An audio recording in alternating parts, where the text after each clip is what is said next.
അവസാനം ഇസ്രയേൽ ഇറാനിൽ നടത്തിക്കൊണ്ടിരിക്കുന്ന അക്രമത്തിൽ അമേരിക്കയും പങ്കുചേർന്നിരിക്കുകയാണ്. ഇസ്രയേൽ ഇറാനിൽ നടത്തിക്കൊണ്ടിരിക്കുന്ന അക്രമം 10ാമത്തെ ദിവസം പിന്നിടുമ്പോൾ ഇന്ന് പുലർച്ചെയാണ് അമേരിക്കയും ഇറാൻ്റെ വ്യോമാതിർത്തി ലംഘിച്ചുകൊണ്ട് ഇറാൻ്റെ വ്യോമാതിർത്തിയിലേക്ക് കടന്നു കയറിക്കൊണ്ട് ഇറാനിൽ അക്രമം നടത്തിയിരിക്കുന്നത്. ഇറാൻ്റെ 3 ആണവ കേന്ദ്രങ്ങളിലാണ് അമേരിക്ക അക്രമം നടത്തിയത്. നദാൻസ്, ഇസ്ഫഹാൻ, ഫോർദോ എന്നീ 3 ഇറാൻ ആണവ കേന്ദ്രത്തിലാണ് അമേരിക്ക അക്രമം നടത്തിയത്.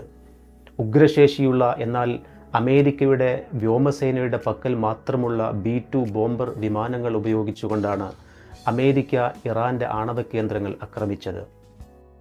അമേരിക്കൻ പ്രസിഡന്റായ ഡൊണാൾഡ് ട്രംപ് തന്നെയാണ് ഈ വിവരങ്ങൾ സമൂഹമാധ്യമമായ എക്സിലൂടെ ലോകത്തോട് പങ്കുവച്ചത്. എന്നാൽ അമേരിക്കക്ക് ഈ അക്രമത്തിൽ ആണവ കേന്ദ്രങ്ങൾക്ക് എത്രത്തോളം കേടുപാടുകൾ ഉണ്ടാക്കാൻ സാധിച്ചു എന്ന വിവരങ്ങൾ പുറത്തു വന്നിട്ടില്ല. ഇറാൻ പറയുന്നത് അമേരിക്കയുടെ അക്രമത്തിൽ വ്യോമകേന്ദ്രത്തിന് കാര്യമായ കേടുപാടുകൾ സംഭവിച്ചിട്ടില്ല എന്നുള്ളതാണ്. അമേരിക്കയുടെ അക്രമം പ്രതീക്ഷിക്കുന്നത് കൊണ്ട് തന്നെ ആണവ കേന്ദ്രങ്ങളെ ഒഴിപ്പിച്ചിരുന്നു എന്നാണ് ഇറാൻ വാദിക്കുന്നത്. അമേരിക്കയുടെ ഈ അക്രമം കാരണം ആണവ കേന്ദ്രത്തിൻ്റെ പാളികൾക്ക് കാര്യമായ ഡാമേജ് ഉണ്ടാക്കാൻ കഴിഞ്ഞിട്ടില്ല എന്നുള്ളതാണ് ഇറാൻ പറയുന്നത്. ഈ അക്രമത്തിൻ്റെ ഫലമായി ആണവ വികിരണം സംഭവിച്ചിട്ടില്ല എന്ന് തന്നെയാണ് ഇറാനും അതുപോലെ തന്നെ അന്താരാഷ്ട്ര ആണവ ഏജൻസിയും സൗദി അറേബ്യ അടക്കമുള്ള രാജ്യങ്ങൾ പറയുന്നത് തന്നെ. എന്നാൽ ഇനി ഇറാൻ്റെ പ്രതികരണത്തിന് വേണ്ടിയാണ് ലോകം ഉറ്റുനോക്കുന്നത്. കാരണം ഇസ്രയേൽ ഇറാനിൽ നടത്തിക്കൊണ്ടിരിക്കുന്ന അക്രമത്തിൽ ഒരിക്കലും പങ്കുചേരരുത് എന്ന് അമേരിക്കയ്ക്ക് ഇതിനകം തന്നെ ഇറാൻ വാണിംഗ് കൊടുത്തതാണ്. എങ്ങാനും അമേരിക്ക ഈ അക്രമത്തിൽ പങ്കുചേർന്നാൽ മിഡിൽ ഈസ്റ്റിലെ അമേരിക്കയുടെ സൈനിക താവളങ്ങൾ ആക്രമിക്കുമെന്ന് ഇതിനോടകം തന്നെ ഇറാൻ അമേരിക്കയ്ക്ക് മുന്നറിയിപ്പ് നൽകിയിട്ടുള്ളതാണ്.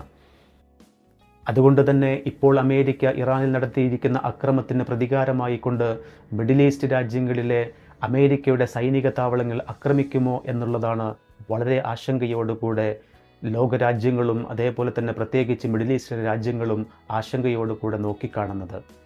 മിഡിൽ ഈസ്റ്റിലെ രാജ്യങ്ങളായ Saudi Arabia, UAE, Kuwait, Oman, Qatar അടങ്ങിയ മിഡിൽ ഈസ്റ്റിലെ രാജ്യങ്ങളിൽ അമേരിക്കയ്ക്ക് 18ഓളം വരുന്ന സൈനിക കേന്ദ്രങ്ങളുണ്ട്.